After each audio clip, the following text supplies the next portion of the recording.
Hey, how you doing, listeners? This is another episode of Serving Up Comics. I'm doing this kind of special episode where we're doing a retrospective of the movie Donnie Darko for its anniversary, which I'm a fan of, as you could see this tattoo if you're watching on YouTube. But yeah, I believe that it is now 22 years since it came out. Some of the content we're doing right now is to reflect the strike going on. So we're avoiding talking about certain movies, but older movies we can. They're struck free. But yeah, I just wanted to put that out there. We are fully for the strike. But I have my good friend Jack from that '90s Spider-Man show to talk about Donnie Darko, who's also a huge mega fan like me. How you doing, Jack? I'm doing really good. I don't have a t-shirt and I don't have a tattoo, but it's just a matter of time, you know? Yeah, yeah, give it time. So yeah, tell us a little about yourself, just for any listeners that it's your first time listening that when you get started. Yeah. Yeah, I run a podcast with a friend Henry who is has also been on this podcast as well. We it's called That 90s Spider-Man Show where we talk about Spider-Man the animated series and then I kind of give the comic background as well. Hmm. And we just talk shit about it, Yeah. have fun with it. Um and as well as that, I'm just like a bit of a film geek, Hmm. and done some writing on film. And I tell you what, this Donnie Darko is kind of like my origin story.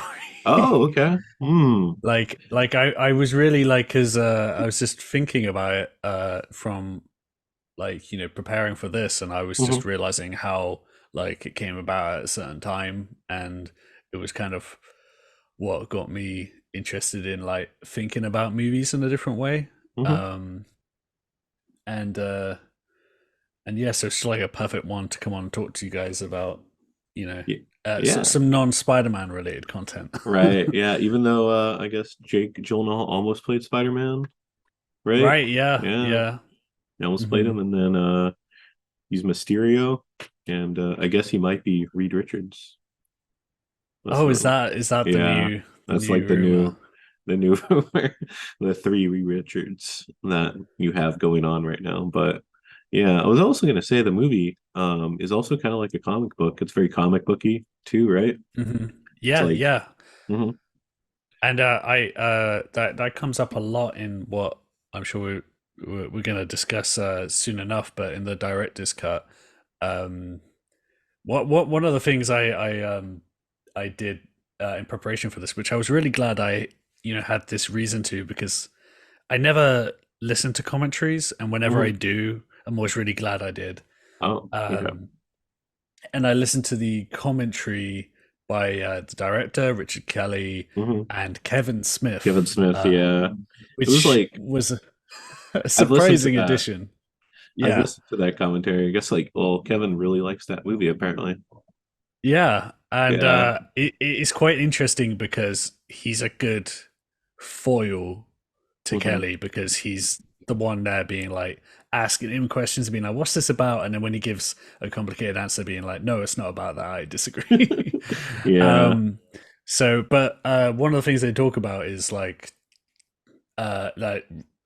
Kelly describes a lot of the plot stuff in this, like the sci-fi parts of it, like as comic book Mm. science. That Hmm. having that kind of element to it. Hmm. So it's interesting you bring that up. Yeah, I mean, there's stuff like where it's like his initials are like, the same letter, which you find out we find in comic books a lot, like, Reed Yeah, Richards, Bruce Banner. It's to Peter remember Parker. yeah, Peter Parker, yeah. It's to remember their names easier, apparently. That's what I've heard. Yeah, I think that, and also for Stanley to remember what book he's writing. Yeah, I mean, he was writing like six or seven at the same time. They all blend together. I love the comics when you're like reading that period where it's like you could tell the ones that he's not trying too hard on, like Hmm. Daredevil. Like, right. Yeah. And the I can't remember which one it is, but one of the early Spider-Man issues where he accidentally calls him Peter Palmer in one Oh yeah. panel. Yeah. Oh man. Poor guy. But yeah, no, there's a lot of comic book stuff for it. I mean, it's kind of a superhero story Yeah, I mean, if it you kind of. want it to Mhm. be. Yeah, I mean, he has superpowers. We'll get into that, I guess, when we try to explain stuff. It's Um, great. The great thing about Donnie Darko is uh-huh. that you could be a huge fan of it and then hear what you just said and be like, "What? Yeah, Does he?" exactly. Yeah. Or you can be nodding your head furiously, like, "Yeah, of course." Hmm. But yeah, I was gonna ask, so your first watch of it, because it's like that movie, I think it did better like in overseas, so like in London especially. Hmm. It really hit over there because it's like you had the what's the song? It's like Mad World, but the Yeah. cover went really like high on the charts. Hmm. And then Yeah. yeah. So it's like maybe that movie was like a little appreciate. I don't know, for some reason it's more appreciated over there, but like Hmm. did you like watch it like on a DVD or VHS or in an actual Uh, theater? well, I'm yet to see it in the theater actually. Oh. So there is a cinema playing it in a few weeks' time. So I Oh. am gonna hope to Hmm. catch that. Because I do think it would be a great cinema watch. Um, so I guess like the first inkling of it I got was that song. Mm. Because that song was huge and I remember it coming out. I remember loving it. Um, I was quite young. I was too young to see it in the cinema, Yeah. but I don't when the song came out I had no idea it was related to the movie at all. Um, but my first interaction with the movie was I watched it on like some TV channel like late at night, Oh, which I okay. also feel is like it just feels very fitting for that, you know, Yes. Yeah, it does. uh, f- finding something that's on at about 11 p.m. midnight and being like, what is this? Um, I'd also seen these TV ads for it, which just getting like a like TV ads for the TV broadcast of it, Oh, okay. um, where it's just 20 30 seconds, which growing up was prior to YouTube, Yeah. and also not necessarily going to the cinema as much Hmm. at that age. Like that was primarily how I found out about movies, and that was where you see this imagery for the first time. And I remember seeing just this quick cut trailer for it and just Hmm. seeing the image of Frank, and seeing "They Made Me Do It" Yeah. graffitied on the floor, Hmm. and just being so fascinated and be like, I don't know what this is about. I have no clue, but I have to see this. Like, there's something really special happening Yeah. in this, and I need to go and figure it out. Um, and despite watching it like many times since then, I think it still kind of has that draw, that like Hmm. kind of like mysterious kind of like pull to it. Yeah. Yeah, I think so too. Yeah. I mean, it's just kind of like yeah, watching it late at night is pretty cool, I would imagine. Yeah. Hmm. And it's like, yeah, kind of like it's like for lack of a better term, it's like the mystery box sort of thing, but like done better. That is Right? JJ Yeah. JJ Abrams-esque. Hmm. Yeah. But How yeah, did you no. first see it? Oh yeah, so my first time watching it was my friend in high school. I think it was like senior year. Um, because it's like we were making movies and stuff for our classes and everything. And then I think it was like the second or third week before we all graduated, he was like, "Oh, you gotta see this movie because it's like if you're making movies and everything, I think this would really fit you." So he lent me his DVD director's cut special edition, but he told me Oh, to okay. watch. Yeah, he told me to watch the regular cut and then the director's cut. So it's like Hmm. just to like see it, I guess. I don't know, kind of like how someone would probably because the director's cut came like 3 years after, I believe, right? Hmm. And yeah, no, I was really um I was really like wowed by it, I guess. The movie itself just enjoyed. It was like really fascinating. It felt like a really cool way, I guess because it's like we are all graduating, it felt really like I guess like a good way to go out in terms of like high school because it's like I don't Mhm. know, like a it's like Catcher in the Rye almost, where it's like, oh, everything makes sense, or whatever. It like explains everything, sort of like how you're feeling, I guess, in high Mhm. school. And yeah, no, he just let me. I watched it. Yeah, I watched it like the day of. He gave it to me. I didn't like really wanted to see Mhm. it. I didn't really know about it um too much, so it's kind of like a fresh watch. But yeah, that was like one of the movies where it's like with like 2001 or like The Evil Dead or Night of the Living Dead, where it's like, oh man, I really want to like work in this sort of field. Movies are great, Yeah. yeah, or they can be. Mhm. So that was kind of like my sort of origin story for the movie. So yeah, and it was like probably like 17 or something. So good memory. I So remember watching that. Yeah. so did you watch the theatrical and the director's cut like quite close together? Yeah, I wouldn't say it's like it was like one after the other, but like Yeah. probably like a day between. And I'm like, oh, this makes more sense now. Because Yeah. I think for me, because I'd seen it on TV, and then the Hmm. second time I went to watch, when I went to get the DVD, I bought the director's cut, which at least the version I got doesn't have the theatrical cut on it, just Oh, the director's cut. yeah. And I that was then the one that I rewatched a lot. Mm. And so I think at the time I didn't even really know like what that meant to what the director's cut was Yeah. adding, what the fans were thinking about it, the Yeah. cult of Donnie Darko or anything like that. Hmm. Um, but that was like my primary experience with it, especially and that was it. Then because I guess I was quite young when I first saw it, but then the time I spent with it, where I was like rewatching it all the time, and it became my favorite movie, Yeah. was was in this period where it was like I was a teenager, and I was going to Hmm. high school.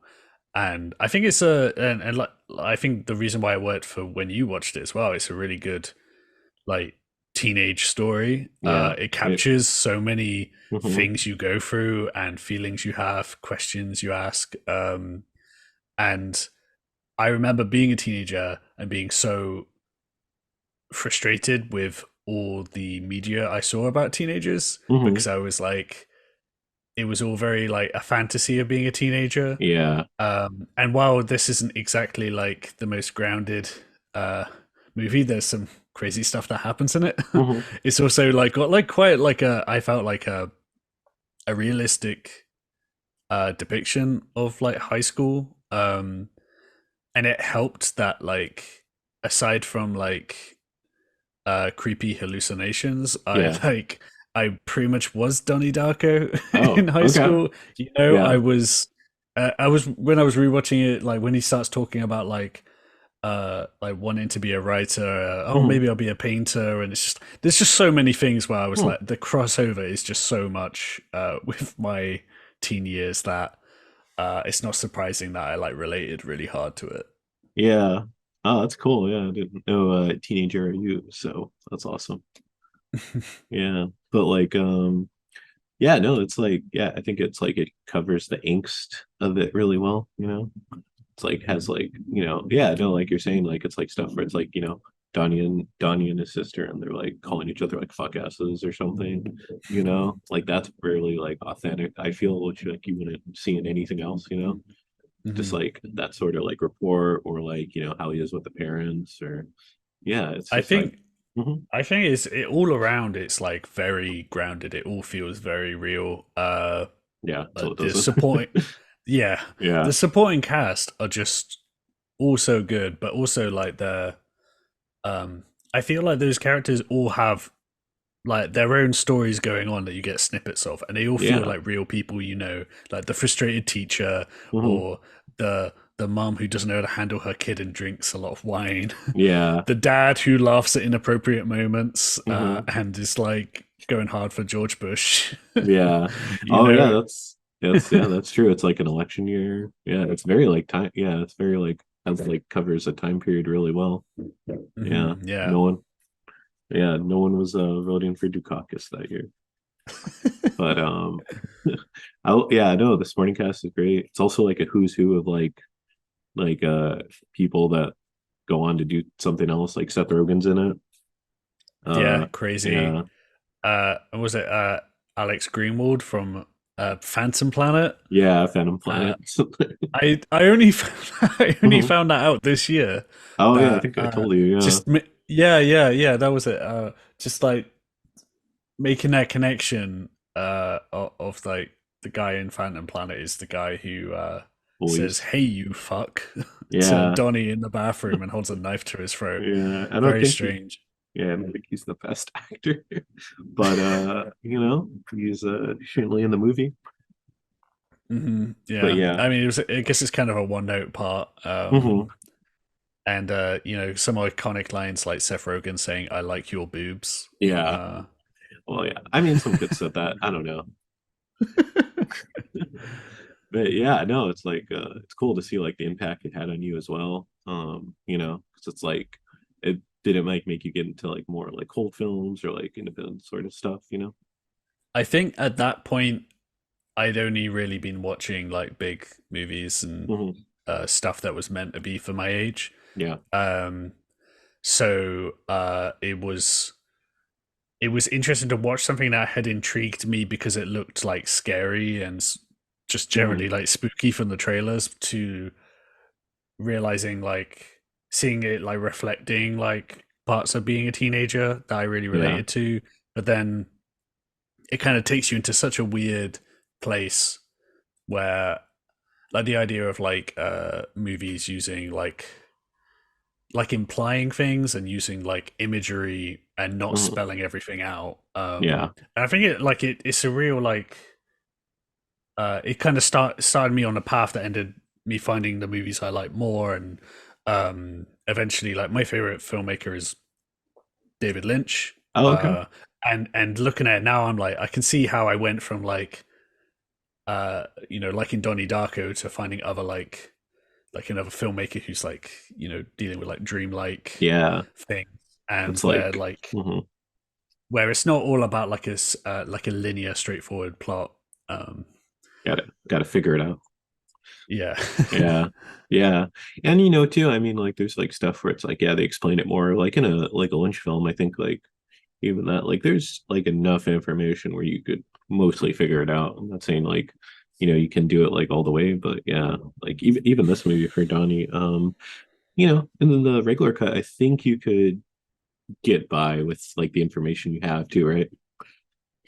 Yeah, I think, and that's it is interesting given that like the director's cut does does give you more like Yeah. straightforward Yeah. information. Cliff notes. uh yeah, and then going back and forth, it's a really interesting like pair of movies to have, like, or pair of versions, Hmm. because I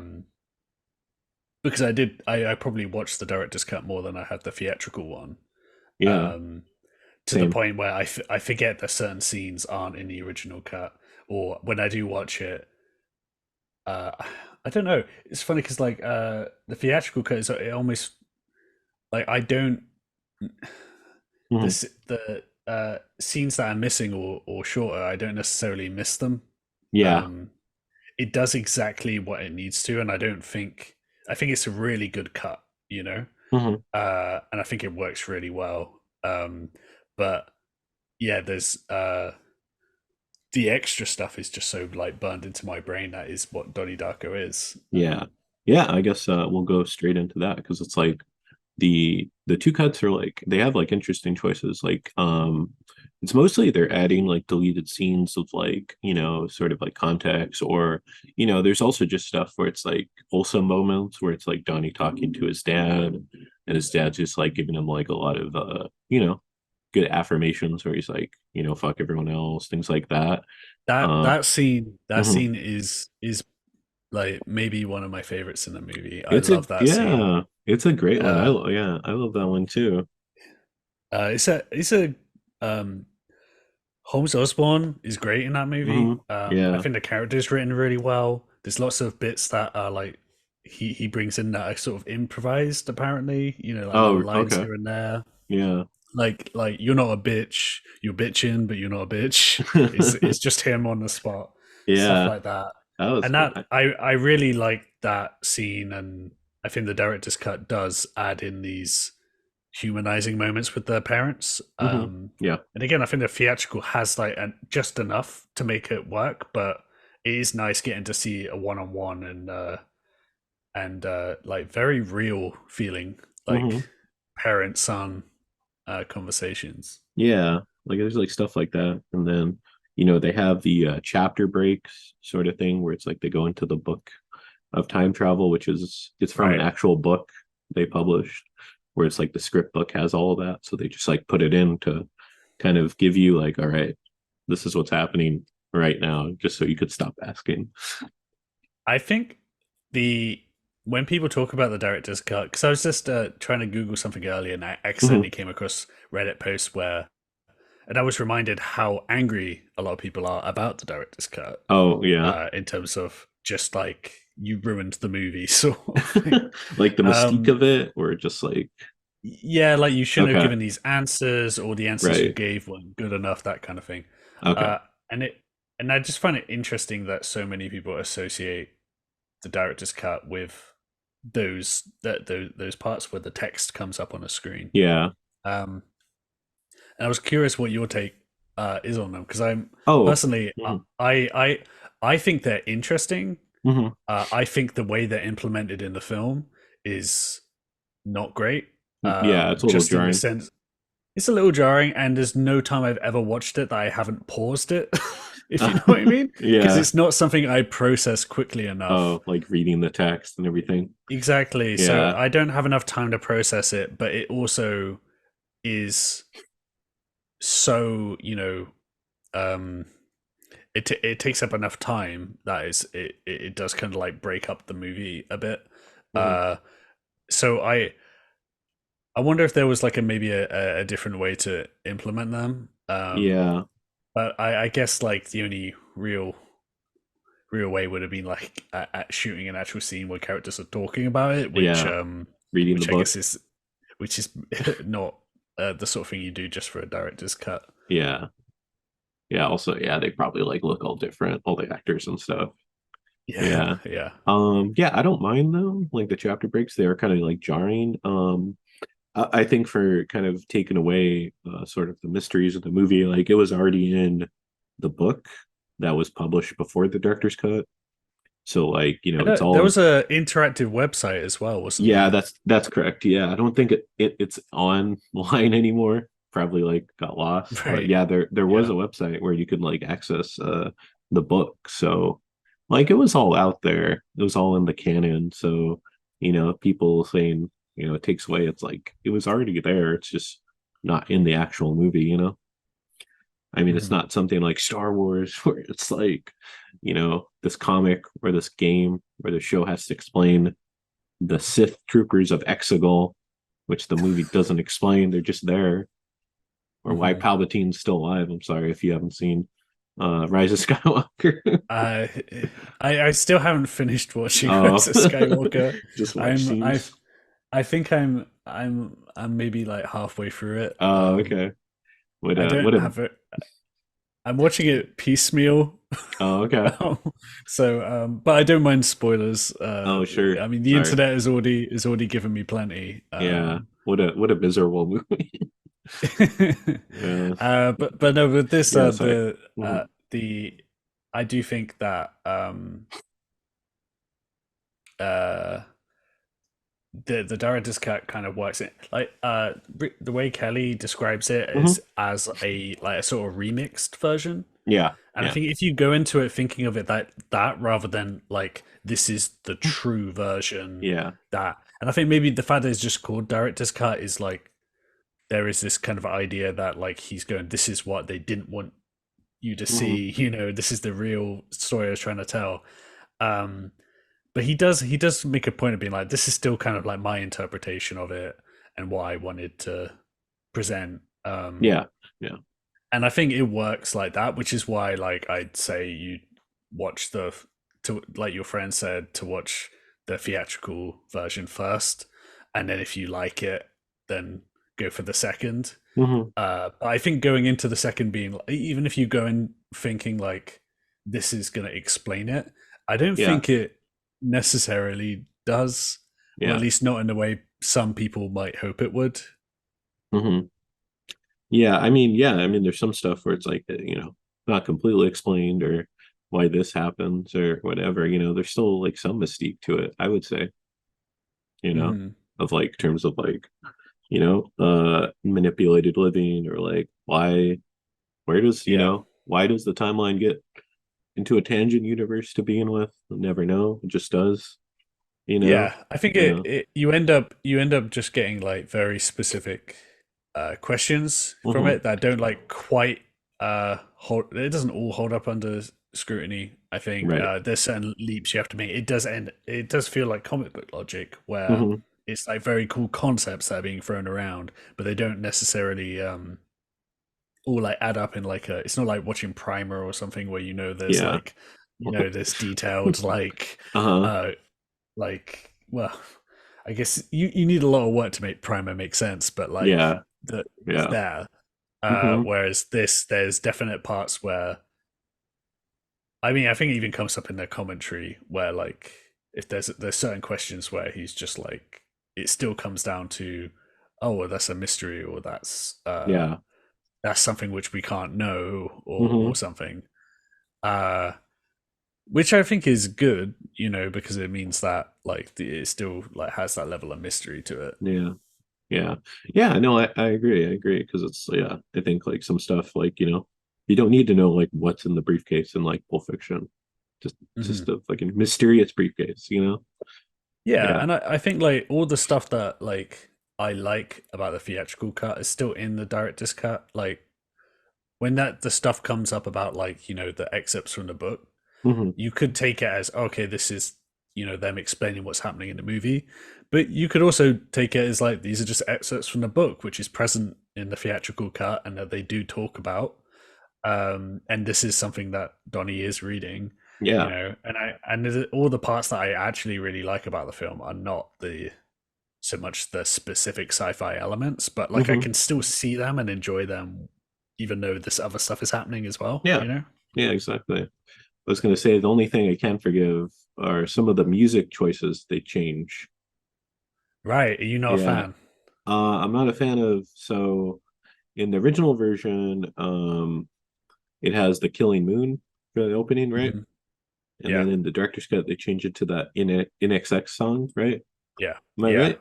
Okay. yeah. Never tear us apart. Never tears apart. And then the Killing Moon just gets like changed to like it's just on the radio at some point, and I'm like, God damn it. I think it's they use don't they Oh no, they use doesn't it it. is it It's in the like party scene or the something party or scene. That's right. Excuse me. Mhm. What's I it think it under? gets shuffled or something. Yeah. It gets shuffled under the Milky Way. Gets like left out it completely because that's in the party scene originally under the Milky Way by I forgot the name of the band, but that was a good The track. the Hmm. church, I The think they're church. called. That's right. Yeah, and Yeah. I'm like, I damn. I Hmm. you know what? Until you mentioned that one, okay, Hmm. that one missing that hurts Yeah, because because that that's like song is excellent, and I that's a did good song.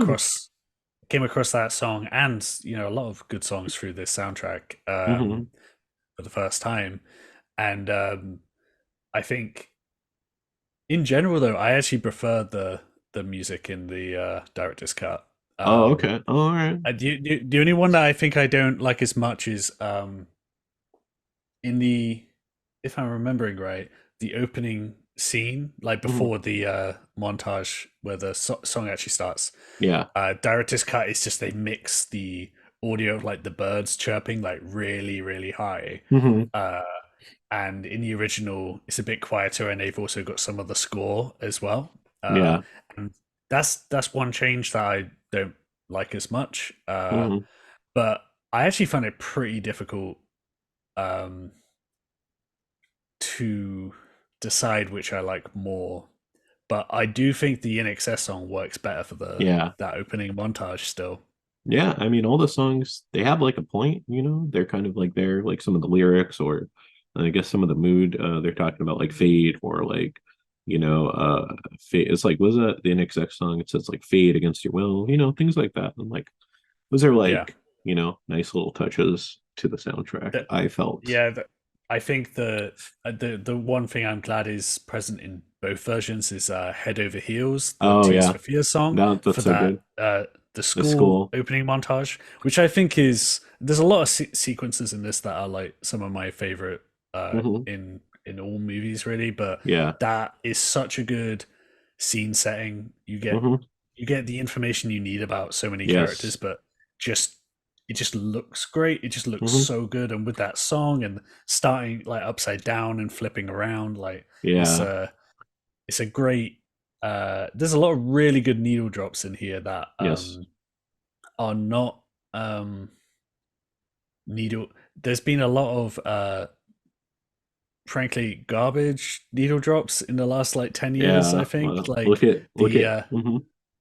just like I'm thinking, some of the ones in like Captain Marvel, maybe Oh yeah. I that, was gonna. but Yeah, I was gonna there's a lot say. of worse offenders. Yeah, Yeah, look at any Andy Muschietti movie, like the Flash. right. Yeah, The app. I'm not sure if you saw the Flash, but that was like I the did not see the absolute. Flash, but I did see It Chapter Two, which had Oh yeah, in some it bad chapter ones. two. I remember when the clown or someone like pukes on someone, it starts playing like Angel in the Morning. I'm like, what do you do?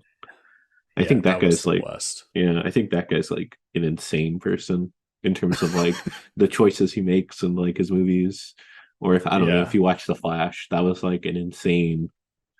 That was an insane movie. That's like one of the worst experiences yeah. I've had All all all my year. knowledge of the Flash comes from the Hmm. episode Diego and Oh Matt did, yeah, they also which don't like it. yeah, and I was like, that's all I need is Yeah, is two people God. talking shit about it. Hmm.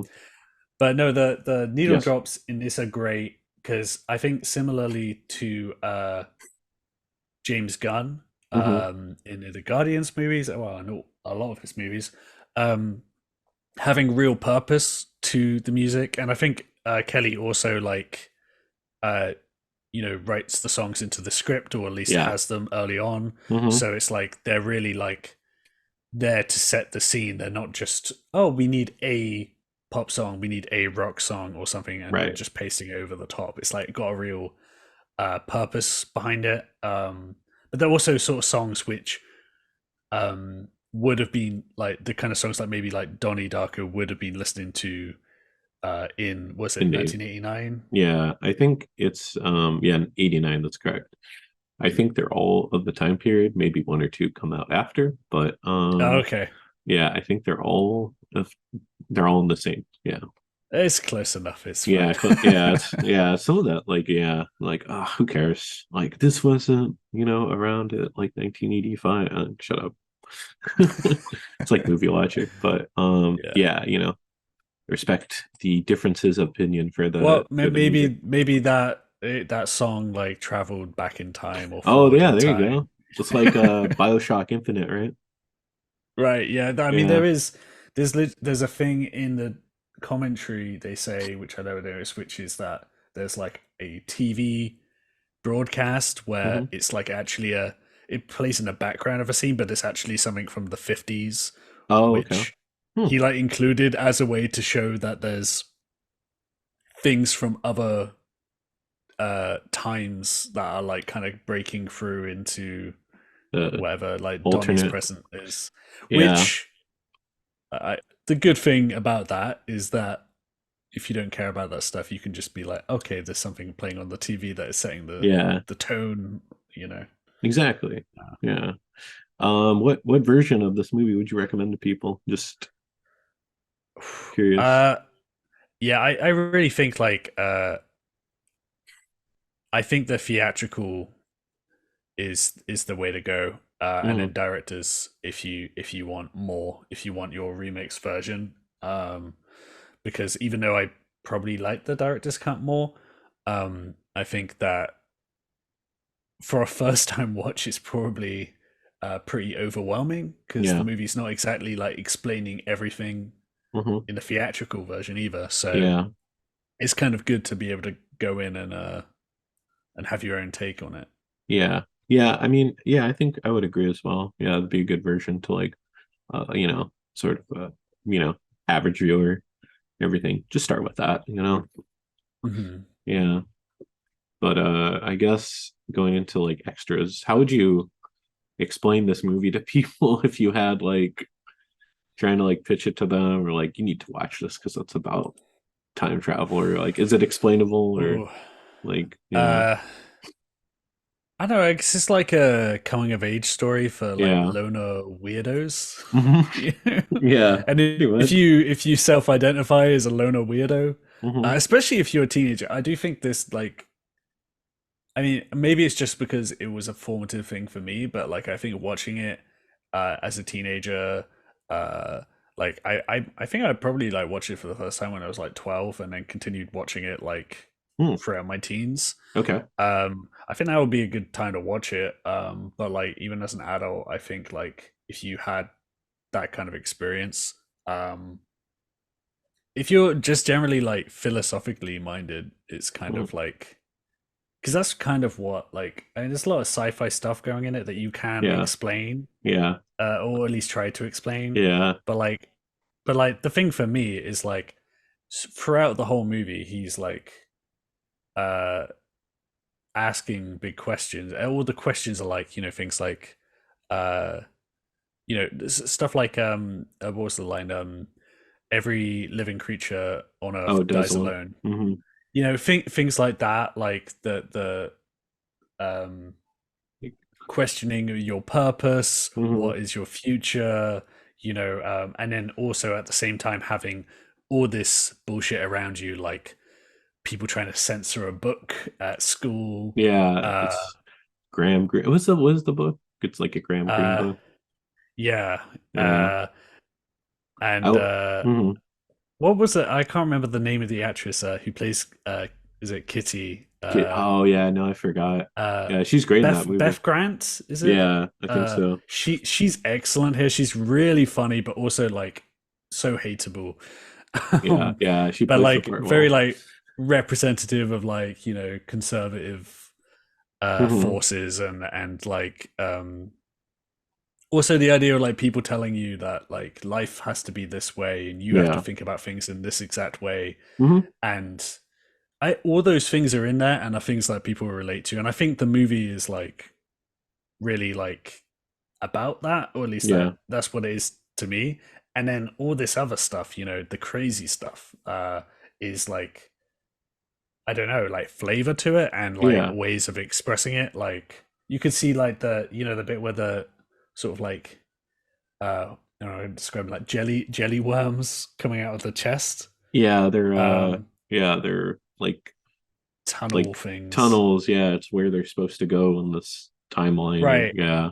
And then of course, like in the director's cut, there's a section explaining exactly what they are. Yeah. Um, and then to me, I'm just like, oh well, Donnie is sat there like thinking about purpose and the fact that you know society puts you in certain roles and that Hmm. there's an idea of what you're supposed to do, and then Yeah. thinking of people going along things.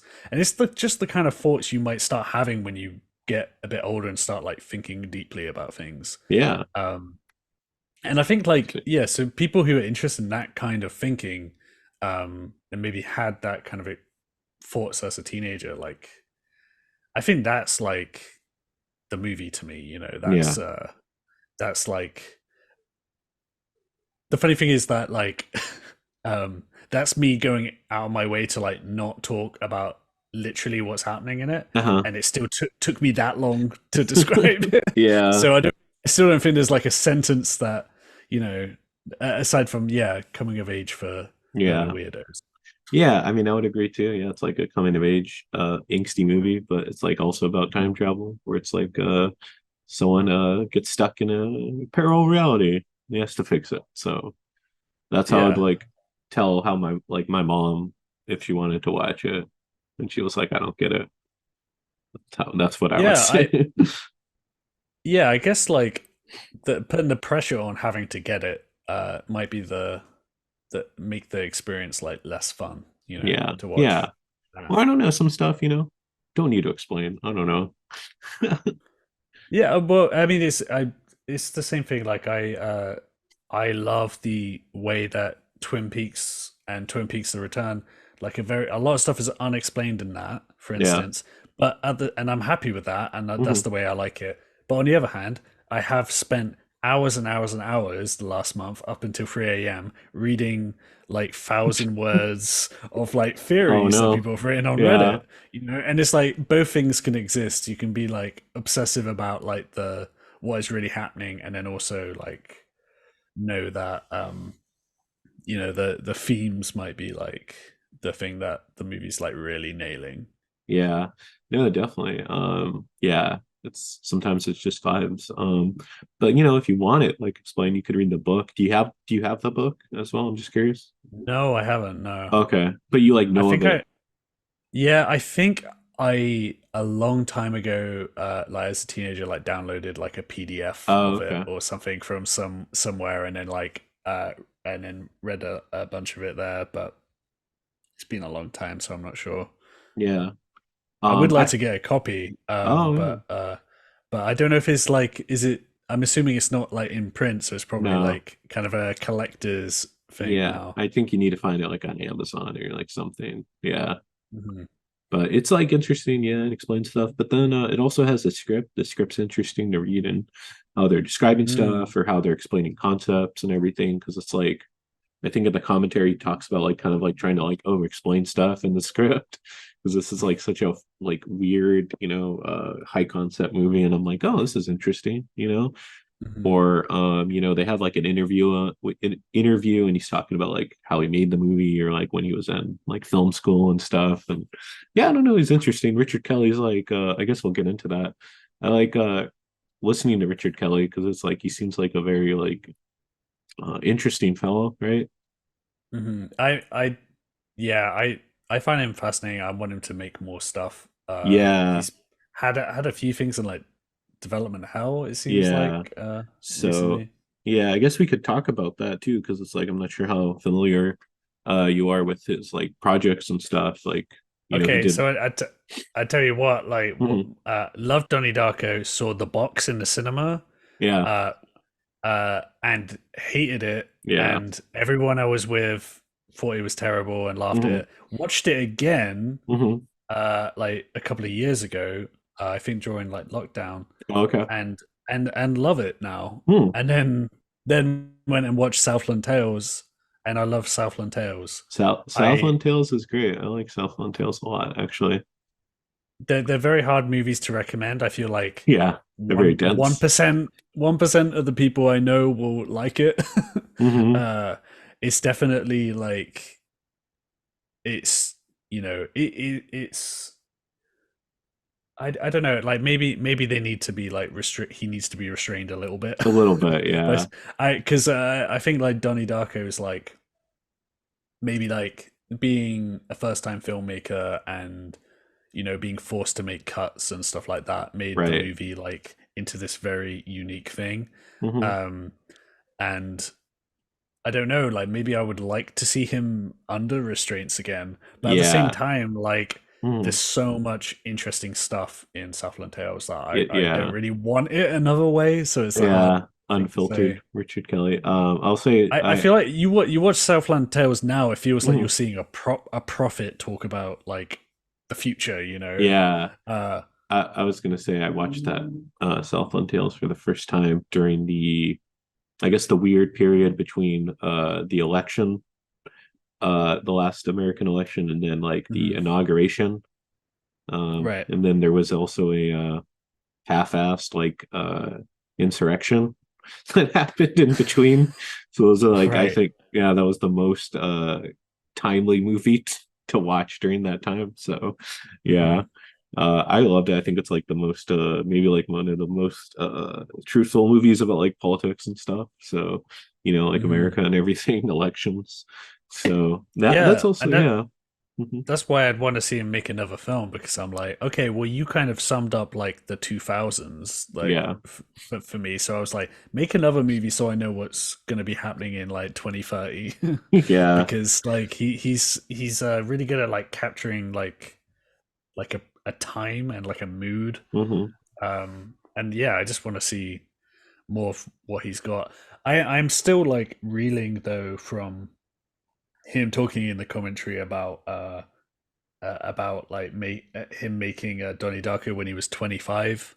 Hmm. Um, and That's saying crazy. him and Kevin Smith both like, you know, agreeing that you should make your movie at 25 um and do it when you still have like energy and Yeah, you're not being down by the world and everything. And I was like, oh, I don't need to hear this, man. yeah. I'm not 25 anymore. Oh man. Well, it's just yeah. I Making love movies. Mhm. I just say I love Richard Kelly, but I hope he's wrong about that. Yeah, I hope so too. Yeah. Well, when I'm still doing movie stuff, I Mm. think, I still, have the energy. Just I get sleepy earlier. So I'll just say that. At least in my experience, I just get like really sleepy or I have to take a nap. So Yeah. Well, yeah. he another thing he says in this commentary is that like he would never do a sequel. Uh, Oh, interesting. Okay. We'll talk about which that. yeah, because I mean Yeah. they did a sequel. They didn't do a So sequel with him, yeah, I but think it's technically the sequel, S Darko. I've never watched it all the way through. I don't oh, think. Have you? I Have you? have seen it. Oh I wow. have Okay. seen it, and I don't remember a lot about it. No. Okay. Um, but it's funny because I think people who dislike Donnie Darko and think of it as like maybe like a bit like all surface, Yeah. like and not making sense or something like that. That's what S Darko actually is. It's Mm, it's all straightforward. like trying to be what Donnie Darko was like with all the imagery and weird things happening and like being. It's like they're working backwards from like this had a cult success for because of these things. So let's Yeah. just make a movie with a bunch of those things in it. Yeah. I was. And Mhm. the one good thing I'll say about it is that I seem to remember that they cast the same actress Yeah, that's right. who played The sister. Samantha, the little sister, now as like in her older teens. I think that's an interesting idea, Hmm. and I think if you're going to make a sequel to it, that's a cool place to start. Yeah. But that's all. That's The that's premise the is all log right. line. Yeah. The Yeah, that's log not the man. that's not the actual movie, which Uh, is trash. yeah. I was gonna say it had a good log line at least. Yeah. Uh-huh. I was gonna say when you're talking about like trying to make a cult film backwards, that kind of reminds me of it's just something you can't do. Worked on some B movies or no B movies. Because it reminds me of like Birdemic 2, where it's like they were trying to make a bad movie. Have you ever seen? You seen Yeah. Birdemic, right? I have not. I have not. Oh, okay. I have this like I worry about things like that. So if I'm like if something comes out and I'm like, was this intended Hmm. to look like something that's trying to be good that is actually bad, but Yeah. you actually intended it for it to be bad the whole time? Hmm. I'm a bit like skeptical of that. So I probably stay away from stuff that actually I would enjoy. But Yeah. so I have skipped on a few things. I think Birdemic was one of them. Well, Birdemic 1 is good, quote unquote, Hmm. because it's like this guy that's like trying to make a movie. It just happens to be bad, but it also happens to be really fucking funny and stupid, and nothing makes sense, and That's that's a That's charm of it. absolutely my kind of thing. I love that. Yeah. So that's going on the list. Birdemic 2 This- is not yeah. so great because it's like a bunch of producers, people with money, got that guy back, hired him, gave him the money to make this movie, but then they're also like fucking with him by not giving him like the resources or stuff to make it Mhm. intentionally bad. And it's like, no, you just has to be, has to be like bad. You can't try to make it bad. You can't like try to reverse engineer like how does this work? It's like it just Mhm. is. Yeah. Yeah, so I just like that. But anyway, that was kind of my point, you know, Mhm. got to be authentic. Which Starco isn't. The less said about that, Yeah. the better. Because okay, I was gonna mention before we go into his sequel, unrealized Richard Kelly projects, because it's like he wanted to make like a 3D horror film, I believe. That was one of his Right. things, right? That never came to fruition. That would have been Mhm. interesting. And he wants to make a Rod Serling biopic, which I think is really cool. That's like the Twilight Zone. most amazing pair up in the world. I love Rod Yes. Serling. I love Twilight Zone. Twilight Love Zone. Richard Kelly. Mash those things together. Yeah, I think, Twilight Zone, I think, is probably my favorite TV show. Um, Thinking about all of them, it's great. It's very timely. Rod Serling And is actually. the box is based off a Twilight Zone episode, It's right? that's Or was that? correct. It's a script that's by it has like a story by one of the original writers of the Twilight Zone, which is like Oh, Richard okay. Matheson. He's like one of the first three writers that Rod Serling, because he wrote a lot of that original or the first couple seasons. He's like one of the writers where he's like, all right, you could come in too. Hmm. And he trusts them. So like, yeah, it's very that's kind of the through line there. But I think that would be cool. Like, Rod Serling has like an interesting backstory. He was in the war and he probably had, post traumatic stress, it seems like from that. You see a lot of that in his writing, only speculating Hmm. respectfully. But yeah, I don't know. I think that'd be cool. And then Yeah, very, mhm. he was such a he was also, as far as I'm aware, like a really like progressive guy who was Yeah. pushing for things that Hmm. the that movies and the TV industry like weren't like ready for. He Yeah. was that he had the I think he was called like he had a nickname like the angry young man of Hollywood or something like Yeah. that. He was like known for Mhm. like getting in arguments about this kind of stuff, and I'm like, he just sounds like a badass, really, like Yeah. Oh, yeah. in the best way. Yeah, no, and yeah, just really progressive, especially for like the 60s. Hmm. Yeah, love him. Yeah, Twilight Zone. He's great. But I guess like recently Richard Kelly was talking kind of about a sequel. I don't know like the context of because I don't know, I don't have that script or whatever, but like some sort of it's in the same world or sequel to Donnie Darko because it's like he seems from like interviews and stuff like he seemed very hurt that they made a sequel. That when Hmm. he was making this movie, I think he wasn't as savvy, so he gave away like the rights and stuff to the characters. I think that's where he feels like a lot of like anger towards, and then I think he's also like I think Kevin Smith says like he's kind of like Christopher Nolan or like Nolan-esque, where it's like he's such a great filmmaker, but like he just can't work in the system of like Hollywood or major studios, which sucks, Hmm. because it's like I Yeah. think he's pretty brilliant. But yeah, I don't know. What would you want from like a sequel to this movie, which is may or may not happen. I don't know.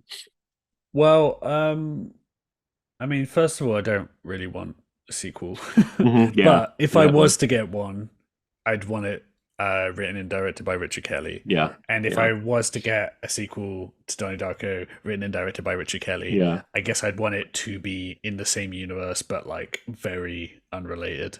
Hmm. Um, because yeah, like maybe it's playing with the same concepts or something, but it is about an entirely different cast of characters with entirely different like meanings and things he's trying to delve into. If that's the case, then that just sounds like another Richard Kelly film, and I'm like, Yeah. Well, if the only way he gets a movie made is if he like puts the word Darko in it, then yeah, it's like, go ahead, man, like yeah. get your budget and do some wild shit. Donnie Darkest. Donnie You know Darker. what? That's the I was watching like the one of the Oh, trailer. features, a Yeah, trailer, the darkest Darker. Yeah. Darko. That's so. Uh, it's Yeah, so not what the movie is, but yeah, yeah. They try to like make it like a horror film, trying to like